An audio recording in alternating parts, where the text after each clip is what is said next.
विस्तार से बताते हैं आपको और शुरुआत बड़ी खबर के साथ करते हैं। चुनावी राज्य मध्य प्रदेश से बड़ी खबर यह है कि कांग्रेस पार्टी आज अपना घोषणा पत्र जारी करने वाली है चुनावों के लिए। दोपहर 12 बजे पूर्व सीएम कमलनाथ वचन पत्र जारी करेंगे। विधानसभा चुनाव में कांग्रेस की मास्टर स्ट्रोक की तैयारी है। कमलनाथ का वचन पत्र चुनाव जीतने की गारंटी बने, ये कोशिश है कांग्रेस की। 104 पन्नों में 1500 से ज्यादा घोषणाएं होंगी। पिछले चुनाव की तरह इस बार भी वचन पत्र से उम्मीदें हैं कांग्रेस के। वचन पत्र में महिलाओं, युवाओं, ओबीसी, किसानों पर फोकस रह सकता है। कैसे शिवराज को मात दी जाए, ये कांग्रेस पार्टी ने पूरी स्ट्रैटेजी बना ली है। दोपहर 12 बजे कमलनाथ की तरफ से आगामी विधानसभा चुनावों को लेकर मैनिफेस्टो रिलीज किया जाएगा। वचन पत्र इसे नाम दिया गया है, जिसमें कई अलग अलग गारंटीज का जिक्र होगा। 104 पन्नों का ये वचन पत्र होगा, जिसमें 1500 से ज्यादा घोषणाएं होंगी। वचन पत्र में महिलाओं पर फोकस होगा, युवाओं का जिक्र होगा, ओबीसी, साथ ही साथ किसानों की कर्ज माफी का भी मुद्दा शामिल रहेगा। ज्यादा डिटेल्स इस पर ले लेते हैं। मेरे साथ भोपाल से चेतन सेठ जुड़ गए हैं, हमारे संवाददाता। चेतन, मैनिफेस्टो अक्सर पार्टियों का देखने लायक होता है और कांग्रेस पार्टी की अगर बात करें तो 2018 में भी एक बड़ा वचन पत्र जारी किया गया था। आज का जो वचन पत्र इन चुनावों के लिए रहेगा कांग्रेस का, उसमें क्या रहेगा खास? बिल्कुल, देखिए 2018 की तर्ज पर अब कांग्रेस ने पिछले 5 साल का जो निचोड़ निकाला है और पिछले 8 माह से जो घोषणा पत्र समिति थी वो लगातार इस बात को लेकर तैयारी कर रही थी कि मध्य प्रदेश में किस तरह का वचन पत्र लाया जाए। आम जनता से, युवाओं से, महिलाओं से संवाद किया गया। 8 महीने तक कांग्रेस के जो तमाम जो नेता थे वो पूरे मध्य प्रदेश में दौड़े और इस रेस में 3 पूर्व आईएएस को भी जिम्मेदारी दी गई थी कि कांग्रेस का वचन पत्र उन्हें जारी करना है। तो 8 महीने के निचोड़ के बाद 1500 से ज़्यादा घोषणाओं का वचन पत्र तैयार किया गया है। पूर्व मुख्यमंत्री कमलनाथ आज 12 बजे अपना वचन पत्र जारी करेंगे, जिसमें युवा, महिला के साथ साथ जातिगत बात की जाएगी, क्योंकि महिला इसलिए मध्य प्रदेश में महत्वपूर्ण है कि मध्य प्रदेश में 2 करोड़ 70 लाख महिलाओं की आबादी है और दोनों ही राजनीतिक पार्टियां बीजेपी और कांग्रेस महिलाओं को साधने का प्रयास कर रही है। मुख्यमंत्री शिवराज सिंह चौहान पिछले 6 माह से लगातार मध्य प्रदेश में दौरे कर रहे हैं, अलग अलग समुदाय को साधने की कोशिश कर रहे हैं और वर्गों को साधने की कोशिश कर रहे हैं, युवा और महिलाओं को साधने की कोशिश कर रहे हैं। अब कांग्रेस एक बड़ा मास्टर स्ट्रोक खेलने जा रही है, क्योंकि बीजेपी ने पहले सूची जारी कर बड़ा खेल मध्य प्रदेश में किया, उसके बाद कांग्रेस ने भी सूची जारी कर दी, लेकिन अब कांग्रेस अपना वचन पत्र जारी करने जा रही है, जिसमें 8 महीने के निचोड़ में 1500 से ज्यादा घोषणाएं करने जा रही है। महिलाओं को 1500 रुपए महीने देगी, सिलेंडर 500 रुपए में देगी, इसके साथ ही बिजली 100 रुपए यूनिट देगी। आयुष्मान भारत योजना केंद्र सरकार की जो चल रही है, उसकी तर्ज पर अब चिरंजीवी योजना लाने जा रही है। आबकारी एक्ट में बदलाव करेगी, उसमें डोंडा चूरा जो है परिवर्तन किया जाएगा। तो कहा जा सकता है कि तमाम ऐसी 1500 से ज्यादा घोषणाएं आज मध्य प्रदेश की जनता के लिए करने जा रही है। उसके साथ ही कांग्रेस ये भी दावा कर रही है कि अगर मध्य प्रदेश में कांग्रेस की लेकिन फिर इन घोषणाओं को पूरा करना पार्टियों के लिए मुश्किल हो जाता है। 2018 में भी इसी तरह के वादे और दावे मैनिफेस्टो में कांग्रेस पार्टी ने अपने किए थे। 15 महीने की सरकार चली थी और उस वक्त ये आरोप लगा था कि एक भी वादा इन 15 महीनों में कमलनाथ ने पूरा नहीं किया है। ऐसे में कैसे इस मैनिफेस्टो के जरिए जनता को भरोसा दिलाएंगे कमलनाथ आज? बिल्कुल, देखिए जिस तरीके से कांग्रेस ने 2018 में मैनिफेस्टो जारी किया था और 15 महीने की सरकार चली और आरोप लगे, लेकिन तर्क दिया गया कि हम सरकार को संभाल रहे हैं, सरकार को समझ रहे हैं और हम किसानों के हित में सोच रहे हैं और किसानों का कर्ज माफ किया गया। एक कांग्रेस की तरफ से दावा किया गया, लेकिन बीजेपी हमेशा आरोप लगाती रही कि कांग्रेस ने जो वादे 2018 में किए थे 15 महीने की सरकार में एक वादा भी पूरा नहीं किया। लेकिन वहीं कांग्रेस भी बीजेपी पर आरोप लगा रही कि जो वादे बीजेपी ने 2018 में किए थे, पिछले 3 साढ़े 3 साल से मध्य प्रदेश में सरकार चल रही है, एक वादे पूरे नहीं किए गए। इसके साथ ही 20 साल से मध्य प्रदेश में सरकार है, हर चुनाव में वादे किए जाते हैं, लेकिन बीजेपी की ओर से कभी भी उन वादों को पूरा नहीं किया जाता। एक कांग्रेस दावा कर रही है, हालांकि चुनौती दोनों ही राजनीतिक पार्टियों को है, क्योंकि उधर बीजेपी भी अपने मैनिफेस्टो लाने की तैयारी कर रही है। दोनों ही पार्टियां लगभग मध्य प्रदेश में 50,000 करोड़ से ज्यादा की चुनावी घोषणाएं करने जा रही हैं। तो कहा जा सकता है कि आने वाले समय में मध्य प्रदेश में चाहे कांग्रेस हो या बीजेपी, दोनों ही सरकारों पर 50,000 करोड़ से ज्यादा का कर्ज बढ़ने वाला है इन मैनिफेस्टो को माध्यम से।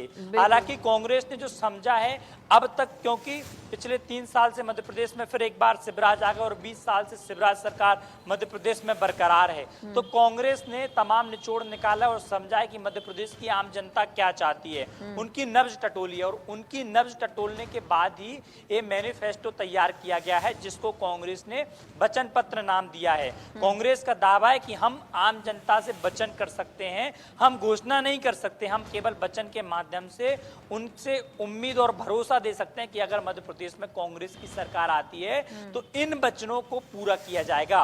कांग्रेस दावा यह भी कर रही है कि अगर सरकार बनती तो पहली कैबिनेट में किसान के मुद्दों को, महिलाओं के मुद्दों को और जातिगत जनगणना के मुद्दों को पहली प्राथमिकता दी जाएगी और सरकार इन चीजों पर काम करेगी। जातिगत जनगणना को लेकर भी क्या किसी तरह का कोई सर्वे कराया? चूंकि अक्सर पार्टियों के मैनिफेस्टो विमेन सेंट्रिक और साथ ही साथ फार्मर सेंट्रिक रहते हैं, लेकिन इस बार कांग्रेस शासित जो प्रदेश हैं या फिर कांग्रेस के अलग अलग राज्यों में जो बड़े लीडर्स हैं वो जातीय जनगणना का जिक्र कर रहे हैं। ऐसे में क्या ये पॉइंट भी मुख्य तौर पर शामिल किया जा सकता है और क्या इसे ही मास्टर स्ट्रोक के तौर पर देखें? चेतन। बिल्कुल कहा जा सकता है, क्योंकि जिस तरीके से बिहार में जातिगत जनगणना हुई उसके बाद से चुनावी राज्यों में राजनीति में भूचाल आ गया, क्योंकि बीजेपी हमेशा, अगर बीजेपी के नेताओं से बातचीत की जाए कि जातिगत गणना की, कांग्रेस बात करे तो उनका बात तर्क यही होता है कि जातिगत जनगणना कराना कोई बड़ी बात नहीं है, अगर इसको कराते तो सामाजिक बांटने का काम करती है। लेकिन क्योंकि मध्य प्रदेश आधी आबादी, लगभग 60% आबादी ओबीसी की है, तो इसलिए मध्य प्रदेश में भी एक लंबे समय से अब मांग उठने लगी है कि जातिगत जनगणना हो। और यही कारण है कि कांग्रेस के तमाम जो नेता, राहुल गांधी हों, प्रियंका गांधी हों, कमलनाथ और दिग्विजय सिंह, अब तमाम जो कार्यक्रम राजनीतिक मंचों पर पहुंच रहे हैं तो जातिगत जनगणना की बात कर रहे हैं। यानी कि कहा जा सकता है कि ओबीसी वोट बैंक और आदिवासी वोट बैंक को साधने की कोशिश की रही है। अगर कांग्रेस का ये मास्टर स्ट्रोक मध्य प्रदेश में काबिल होता है कि अगर ये तर्क देते हैं कि हम जातिगत जनगणना कराएंगे, तो आने वाले समय में निश्चित तौर पर कांग्रेस को एक बड़ा फायदा होने वाला है, क्योंकि 60% से ज्यादा आबादी ओबीसी की है, आदिवासी और SC/ST वोट बैंक की मध्य प्रदेश में एक बड़ी आबादी है। तो कहा जा सकता है कि इन तमाम मुद्दों के साथ अगर कांग्रेस चुनावी मैदान में आती है तो कांग्रेस को एक बड़ा ही फायदा हो सकता है। बिल्कुल, देखिए कास्ट बेस्ड सेंसस, इसके अलावा महिला भी चूंकि बड़ी तादाद में मध्य प्रदेश में है, ऐसे में महिलाएं भी बड़ा रोल प्ले करने वाली हैं। दोपहर 12 बजे का इंतजार करते हैं, क्या होता है कांग्रेस के वचन पत्र में, ये देखना होगा। फिलहाल आपका शुक्रिया चेतन इस पर जानकारी देने के लिए। बता दें कि मध्य प्रदेश में कांग्रेस के वादों को लेकर शिवराज सिंह चौहान लगातार सवाल उठा रहे हैं। प्रियंका गांधी ने जब वादों की झड़ी लगाई तो शिवराज सिंह चौहान ने यह कहकर उनका मखौल उड़ाया कि उनसे जबरन घोषणाएं करवाई जा रही हैं। आखिर ये पूरा विवाद है क्या, ये भी आपको बताएंगे, लेकिन उससे पहले आपको बता दें कि आज कांग्रेस अपना वचन पत्र जारी करने वाली है। वचन पत्र समिति के अध्यक्ष राजेंद्र सिंह के साथ हमारे संवाददाता ने खास बातचीत की है, वो आप देखिए। कांग्रेस ने अपने 144 प्रत्याशियों की सूची जारी करी और अब कल 12 बजे कांग्रेस अपना मैनिफेस्टो वचन पत्र जारी करेगी। और वचन पत्र समिति के अध्यक्ष राजेंद्र कुमार सिंह इस वक्त हमारे साथ मौजूद हैं, क्योंकि 11 गारंटियों के साथ जिस प्रकार से राहुल गांधी, प्रियंका गांधी और कमलनाथ जो गारंटियां ले रहे हैं, उन गारंटियों को कितना अमली जामा पहनाया जाएगा, इस विषय पर हम चर्चा करेंगे। सर, कल वचन पत्र आना है, एक बेहद ही महत्वपूर्ण दिन, क्योंकि आम जनता को भी इंतजार है, कांग्रेस के कार्यकर्ताओं को भी इंतजार है कि कांग्रेस आम जनता से कल क्या क्या वचन करे। भाजपा को भी इंतजार होगा। भाजपा जी।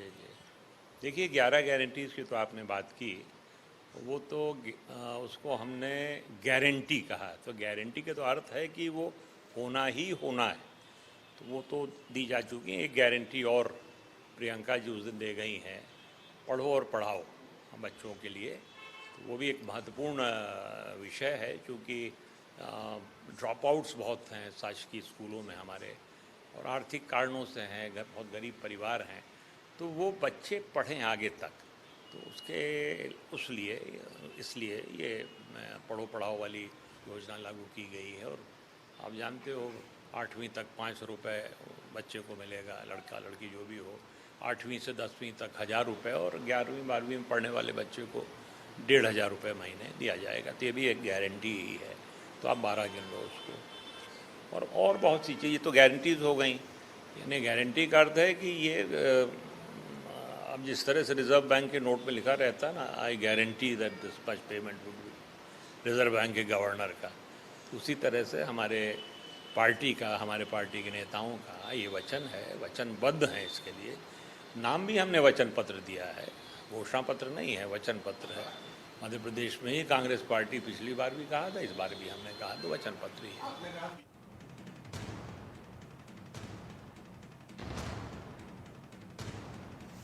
बता दें कि प्रियंका गांधी ने हाल ही में मंडला में चुनावी मंच से कई वादों का ऐलान किया, तो अब शिवराज सिंह चौहान उस पर तंज कस रहे हैं। आखिर दोनों के बीच की नोकझोंक क्या कहती है, आप खुद सुनिए और समझिए।